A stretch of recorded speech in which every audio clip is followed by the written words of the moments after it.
안녕하십니까 구독자 여러분. 여러분 직장 생활 하시면서 상대방의 행동이나 말하는 것 이런 것들이 마음에 안 들 때가 있으시죠? 그럴 때 여러분들 어떻게 하십니까? 그냥 참고 있는다? 아니면 그 사람한테 모르게 보복한다? 예. 어쨌든 뭐 오늘은 제가 주제를 드리고 싶은 부분은 커뮤니케이션과 관련된 부분들입니다. 마음에 안 드는 동료와 관련해서, 또 마음에 안 드는 동료에게 어떻게 하면 내가 잘 피드백을 할 수 있을까와 관련된 이야기, 기법을 잠깐 이야기 드리려고 하는데요. 우선 말씀드리기 전에 제가 책장갑질 19라는 사이트를 보니까 엄청난 상사의 막말, 직장 생활에서 이런 뭐 말들을 하는 경우들이 있는 걸 봤습니다. 자, 첫 번째 한번 볼까요? 여기 그만두면 맥도날드 밖에 더 가겠어? 왜 저렇게 싸가지 없게 말을 해? 경리하는 년이 일을 이따위로 처리하고 지랄이야. 나가서 네가 회사를 차리든지. 생각 안 하세요?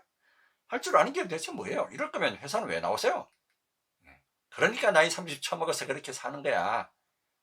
이런 막말, 생각지도 못했던 엄청난 말들을 아직까지 우리 대한민국 직장에서 일부 하고 있는 경우들이 있는 것 같습니다. 뭐 2019년도 자료니까 사실은 뭐 그렇게 오래된 자료도 아닌 것 같습니다. 이러한 뭐 방법에 대해서 여기서 이야기하는 것들은 일부는 좀 무시를 해라. 아니면 웃지 말고 뭐 표정으로 한번 바라보든지, 아니면 말수를 좀 줄이든지, 뭐 이렇게 하는 것들도 하나의 대처법이라고 이야기를 하는데요. 이렇게 참는다만 해서 이게 효과적으로 해결할 수 있을까라는 부분들입니다. 왜 그러면 이런 부당한 일들을 당했을 때 왜 참습니까? 라고 뭐 어떤 한 연구조사 결과들을 보니까 이런 경우이더라고요. 여러분들은 어디에 속한지 모르겠습니다. 괜히 일을 크게 만들고 싶지 않다라가 한 60.3% 정도 된다라고 하네요. 가장 뭐 괜히 내가 그 잘못된 뭐 반발했다가 일이 더 커질까봐 참는다. 아니면은 아마 이건 뭐 하청업체 요즘 협력사와 관련 이야기들이 하는 것 같은데요. 계약 취소나 뭐 이런 불이익과 관련된 부분들, 이런 것들을 볼 것 같기 때문에 참는다. 40.2%가 그런 이야기를 하고 있습니다. 아니면 뭐 나뿐 아니라 직장 생활이 다 그렇지 뭐 다들 참는 거 아닐까 이렇게 생각하는 사람들이 한 33%. 그리고 뭐 어느 정도 그런 것들을 내 스스로 뭐 본인 스스로 이제 학대인지는 모르겠지만, 어느 정도 그런 욕들을 먹는 것들이 당연한 것 아니냐라고 생각하는 경우도 있는 것 같습니다. 자, 이렇게 해서는 직장 생활을 하는 데 있어서 효과적으로 대처를 하는 방법들은, 이것들이 스트레스가 점점 쌓여서 여러분들이 오랫동안 건강하게 직장 생활을 하는 데 있어서 방해가 된다는 이야기입니다. 그래서 이런 내가 부당한 처우를 당했을 때는 한 번쯤은 피드백을 하는 부분들이 좀 필요하다. 여러분들의 상사이든 동료이든, 아니면은 여러분들이 마음에 들지 않는 뭐 또 아니면은 뭐라고 그랬다, 원청업자이든 이런 뭔가 좀 마음에 들지 않는 부당한 요구에 대해서는 정당하게 제대로 효과적으로 피드백을 하는 방법이 필요합니다. 흔히 그래서 우리 피드백은 네 가지 종류가 있다라고 그렇게 이야기를 합니다. 방금 아까 앞에서 사례로 말씀드렸던 것들이 뭐 그런 막말 이런 것들이 이제 학대적인 피드백, 이런 것들 절대로 있어서는 안 되겠죠. 또 하나 뭐 하나마나한 무의미한 피드백, 뭐 혼자서 중얼거린다든지 등등 이래봐야 뭐 이런 것들은 전혀 효과가 없다는 거죠. 피드백 중에서 긍정적인 피드백, 방금 보신 것처럼 그런 막말이 아니라 오히려 동료나 상사, 뭐 후배, 뭐 이런 분들이 잘하는 행동들을 봤을 때 그것들을 계속 하기를 희망한다라고 했을 때 우리 흔히 이야기하는 칭찬이라고 보시면 될 것 같습니다. 지지적인 피드백이라고 보시면 될 것 같고요. 오늘 제가 말씀드리려고 하는 부분은 아까 앞에서 보셨던 상사의 막말과 같은 상대방에게 부당한 대우를 받았을 때 잘못된 행동에 대해서 좀 변화하기를 기대하는 교정적인 피드백, 이 부분에 대한 기법을 말씀드리려고 합니다.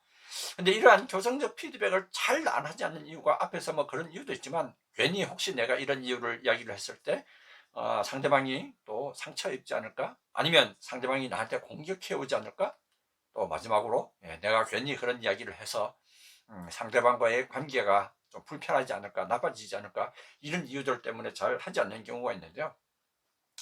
아마 효과적인 방법들을 몰라서 그냥 뭐 늘상 제대로 그냥 공격적으로 피드백을 하다 보니까 이런 문제들이 생기는 것 같습니다. 어린아이들 아니면은 또 많은 교육들에서 그래서 효과적으로 교정적인 피드백을 하는 방법이라고 해서 많이 이야기를 하는 것들이 나 메시지란 것들, 아마 여러분들 뭐 커뮤니케이션 의사소통과 관련된 교육들을 받으신 분들이라면 뭐 이런 내용들을 이야기를 들어보셨을 겁니다. 나 메시지, 상대방이 주어가 아니고 내 중심, 나가 주어가 돼서 이야기를 해라. 그래서 그 방법들, 요소들이 몇 가지가 있죠. 상대방이 잘못된 행동에 대해서 그 사건, 그래서 비난하죠. 그 행동이나 사실에 대해서만 이야기를 해라.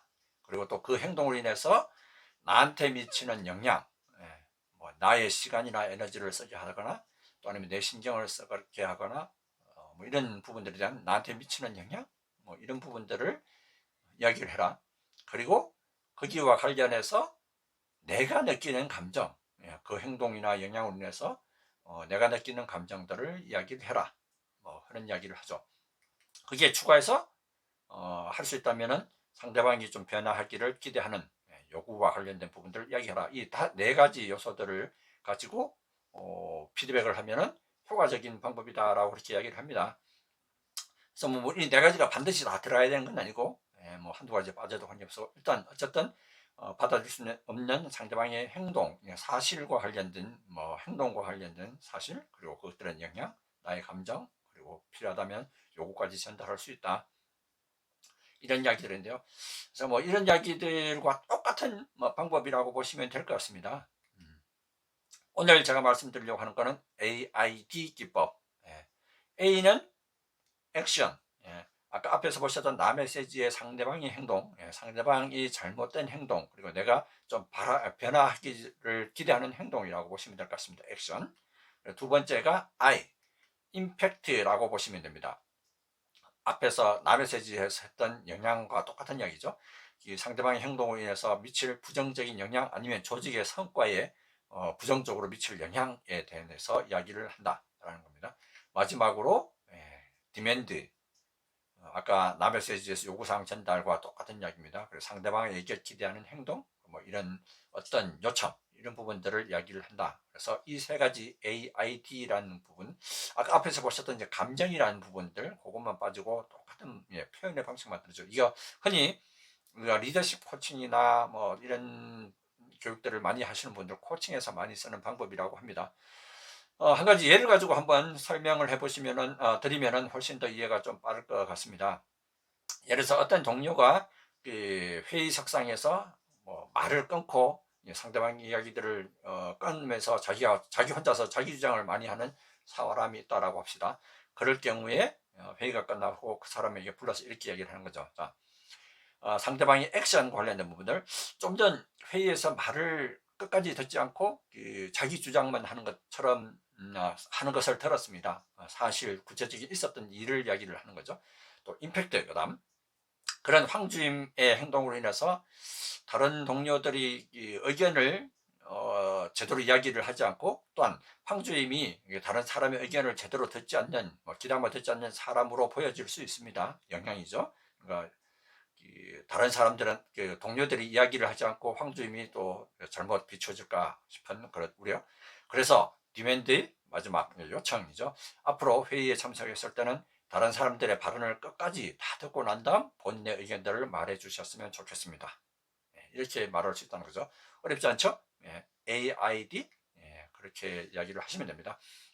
물론 이 방법들이 뭐 늘상 이런 뭐 표현들을 쓰시면 그렇게 효과적이진 않습니다.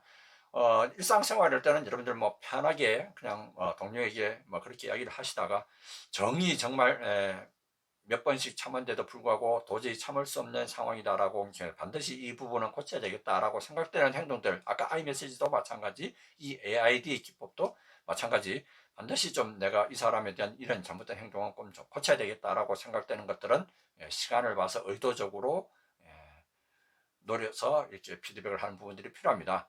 그래서 피드백을 할 때는 몇 가지 또 팁들이 있다고 하죠. 일단 피드백을 할 때는 그 당사자에게 직접 이야기를 해야지, 뭐 누군가를 거쳐서 이렇게 한다거나 뭐 이렇게 우회적으로 가면은 효과적이지 못하다. 또 이러한 뭐 교정적인 피드백, 아까 지지적인 칭찬 같은 경우는 많은 사람들이 듣는 앞에서 하는 게 좋지만, 이런 교정적인 피드백은 피드백하는 사람과 듣는 사람, 두 사람이 별도의 개인적인 사적인 공간에서 만나서 피드백을 하는 것이 좋다라고 이야기를 합니다. 또한 이런 피드백은 너무 오래 지나가면은 그때의 사실에 대해서 본인이 본인의 잘못된 행동을 제대로 인식을 못할 수 있습니다. 그래서 그 잘못된 행동이 일어났을 때 그렇게 오랜 시간이 지나지 않아서 그때그때 즉각적으로 피드백을 하는 것들이 필요하다. 그리고 아까 가장 중요한 부분들, 아까 iMessage도 마찬가지고 오늘 말씀드렸던 AID에서 액션, 그러니까 흔히 우리가 교정적인 피드백을 할 때 황주임 사람이 왜 그 모양이야 라고 이렇게 피드백해서 그 사람 자체에 대해서 공격을 하는 경우가 있는데, 그렇게 하시면 안 된다. 예. 아까 사례에서 뭐 회의에서 말을 막아서 이런 것 좀 그 사람의 잘못된 행동 자체만을 이야기해라. 그리고 우리 이야기하는 뭐 업무상의 실수라든지 또 잘못된 행동, 부당한 대우 이런 것들에 대해서 그 철저하게 사실, 업무 이런 것들만 이야기를 해야 된다라는 이야기입니다. 자, 오늘 말씀드린 것들이 마음에 들지 않는 상대방의 행동, 조직 내의 행동들에 있어서 어떻게 하면은 상대방의 행동들을 바꿀까와 관련된 한 가지 간단한 팁, AID라는 부분들을 소개해 드렸습니다.